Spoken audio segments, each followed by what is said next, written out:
Ümumiyyətcə bizim prinsipimiz belədir.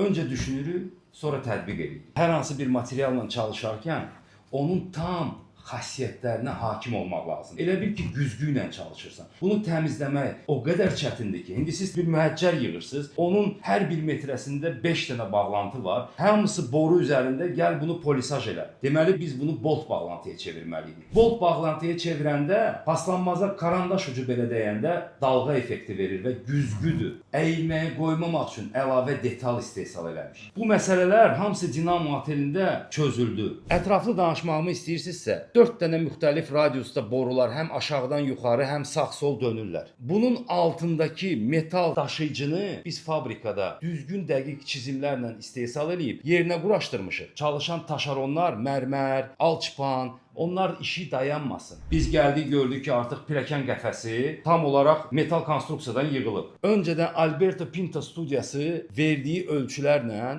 biz yığsaydıq, bu davamlılığı boruda saxlaya bilmirdik. Amma bizim çizimləri eləyəndə metal konstruksiyanı kiçiltmək lazım və bizim inatkarlığımız sayəsində pilləkənlər kəsildi. Görürsünüz orada boltu. Yəni o bolt üstdən bağlantıdır, amma borular altdan bağlanır. Yəni altdan biz boruları bağlayırıq, üstdənsə oranın stringerinə bağlayırıq. Siz bu detala bir dənə diqqətlə baxın. Şüşə əyiminə bax. Bütün döngələrdə bu tip əyimlər var. Və bu ideyanın işə həm peşəkar, həm mühəndis, həm uzaq görən yanaşması nəticəsində alınır. Bu layihəni həyata keçirdikdən sonra deyə bilərik ki, dizaynı funksionallığa, mürəkkəb həlləri isə sadələşdirməyi bacaran beynəlxalq bir markayıq.